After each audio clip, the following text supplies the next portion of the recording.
भ्रष्टाचार बिल्कुल ख़त्म हो गया है। कहीं कोई अब भ्रष्टाचार रहा नहीं है। लेकिन इसे क्या कहूँ कि ये भ्रष्टाचार नहीं तो और क्या है कि 14 मार्च को इस सीवर बहने की कंप्लेन करी थी। अभी तक इस पे कोई जन सुनवाई नहीं है। सरकारी हेल्पलाइन नंबर का क्या इस्तेमाल है वो ये समझ में आया कि आदमी का टाइम वेस्ट होता है और कहीं कोई जन सुनवाई तो है ही नहीं। आपके संपर्क अच्छे हैं तो आप काम करवा लीजिएगा, वरना अगर आप सरकारी मशीनरी की व्यवस्था का अगर आप इंतज़ार कर रहे हैं तो आपकी उम्र बीत जाएगी। 10 साल पहले कंप्लेन दी थी जब ये मकान मैंने बनवाया था, तो ये 712 मकान है और इसको बनवाने के वक्त इसका फ़र्श ऊंचा, पहले फ़र्श यही था और देख लीजिए कि इसमें से निरंतर पानी बह रहा है। और इस पानी बहने की शिकायत करने के बावजूद भी अभी तक किसी ने भी इस ज़िम्मेदारी को लेना मुनासिब नहीं समझा है कि ये पानी क्यों बह रहा है। इसकी वजह से ये पूरी 3 नंबर गली यहाँ से लेके मैं आपको दिखा दूं कि पूरे नीचे तक बह रही है और ये लगातार निरंतर 14 मार्च से बह रही है, जिस पर कोई भी सरकारी मशीनरी सुनने को तैयार नहीं है। इसको सुनाएं, कैसे सुनाएं?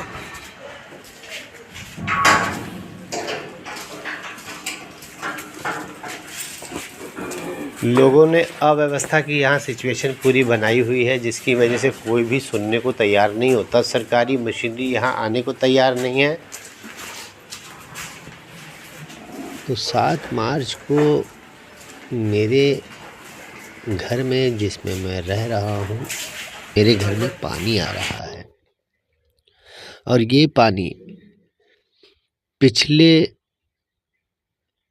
12-13 सालों से आ रहा है, लेकिन अपनी भूल के कारण उस पानी को से ऊपर अपना लेवल उठा करके उस पानी को इग्नोर किया। लेकिन अफसोस कि जिस सरकार के कर कमलों के द्वारा ये पूरा प्रकरण मेरे साथ हो रहा है, उसे आज भी कोई सुध नहीं है। 12 साल पहले भी सुध नहीं थी और अब भी नहीं है। इतनी कठोर, इतनी निर्दयी सरकार का चलन इस समय हो गया है कि इसको शब्दों के द्वारा प्रकट नहीं किया जा सकता। ये बड़ा दुर्भाग्य है तमाम भारतीयों के लिए और ख़ास तौर से दिल्ली में रहने वालों के लिए कि वो ऐसी व्यवस्था में जीवन जी रहे हैं। दिल्ली के मुख्यमंत्री आज जेल में हैं।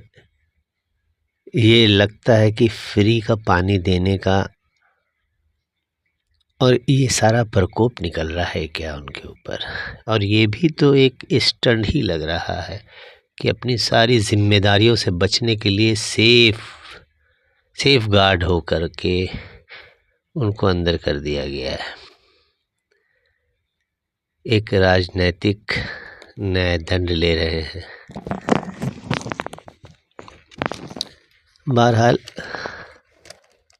दिल्ली की जो मूलभूत जन समस्याएं थीं, भाई बेहतर शिक्षा देने का आपने जो प्रयास किया उसके ऊपर तो सवाल क्या उठाऊं मैं कि बेहतर शिक्षा के नाम पर स्कूलों को सही किया, क्या किया, लेकिन आम जिंदगी जीवन जो लोगों का जीवन है वो कितना दुर्भाग्यपूर्ण है। फ्री का पानी तो दिया लेकिन पानी गायब कर दिया। फ्री के पानी में ये आदत हो गई है कि वो पानी अब पीने लायक नहीं रहा है।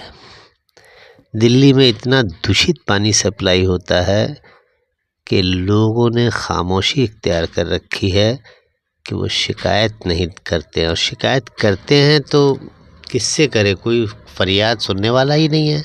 अब मिसाल देख लीजिए ना कि मैं 7 मार्च को पूरी क्लियरेंस के साथ मैंने डिक्लेयर कर दिया कि मेरे घर में इस सीवर की वजह से पानी आ रहा है, और गली नंबर 5 में स्थित तमाम जितने सीवर हैं वो सारे डैमेजेस हैं। उसका पानी नाले में ना जा कर के लोगों के घरों से होते हुए एंड पॉइंट मेरे घर में आ रहा था, और वो ज़मीन में ना जाने कहाँ से कहाँ जा रहा था।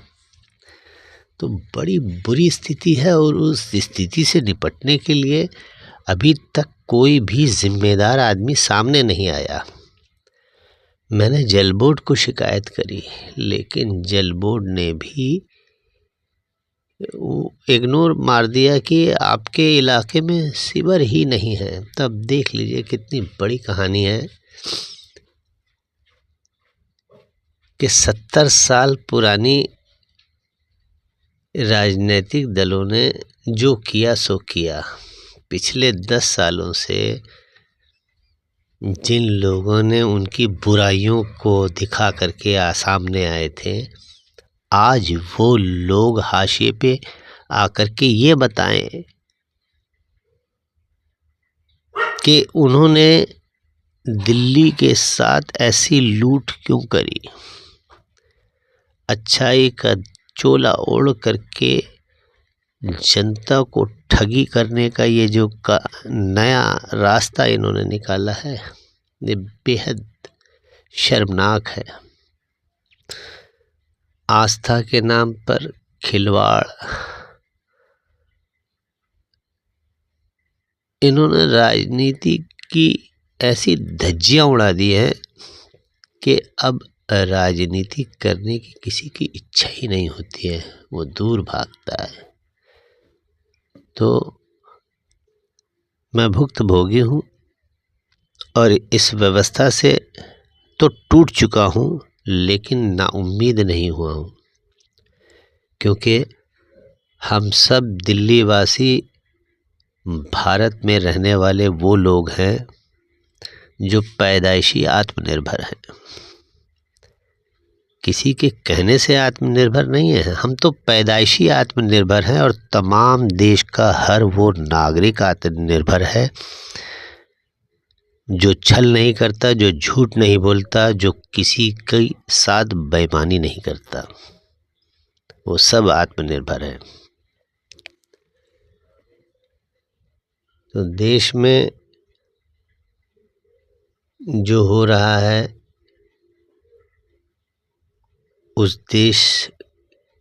उसकी बात मैं नहीं करूँगा। मैं तो सिर्फ अपने राज्य, अपने राष्ट्रीय राजधानी क्षेत्र दिल्ली की बात करूँगा, जहाँ का मैं बाशिंदा हूँ, जहाँ पर मैं आशियाना बना करके रह रहा हूँ। आज उस आशियाने में ऐसी पानी की कतार लगी हुई है, ऐसी धार लगी हुई है कि जब दिल्ली जल बोर्ड की वाटर सप्लाई चालू होती है तो वो पानी मेरे यहाँ आना चालू हो जाता है। तो दिल्ली जल बोर्ड के पानी ने यहाँ ऐसी आतंक मेरे घर पर मचा रखा है कि मैं दिल्ली जल बोर्ड के पानी से दुखी हूँ। एक बात मज़े की ये है कि जहाँ निरंतर सुबह शाम पानी मेरे घर से बहता है, ठीक उसी तरह जो दिल्ली जल बोर्ड की सप्लाई है वो मेरे यहाँ ना के बराबर है। ना के बराबर मतलब कि देखो, दिल्ली जैसे राज्य के अंदर में रहते हुए रात्रि 2 बजे उठ करके मैं पानी भरवाने का सिस्टम है हमारे यहाँ। जल बोर्ड से लगा हुआ है। ये व्यवस्था पहले ऐसी नहीं थी। ऐसा डेवलपमेंट की आग लगाई यहाँ पे कि वो डेवलपमेंट क्या हुआ है कि 2 सरकारी दफ्तर प्राइवेट सेक्टर वालों के बन गए पीडब्ल्यूडी की जगह पर। वो एक्वायर करने के चक्कर में उन्होंने नया दफ्तर बनाया, और उस दफ्तर के वजह से जो पानी की कनेक्शन जो लाइनें थी वो ऐसी डैमेजेस हुई हैं कि आज तक उससे उबर नहीं पा रहे हैं। तो ये बड़ा दुर्भाग्य है। अब इस स्थिति से निकलने की कोशिश में है, जिसे कोई सुन नहीं रहा है, देख नहीं रहा है।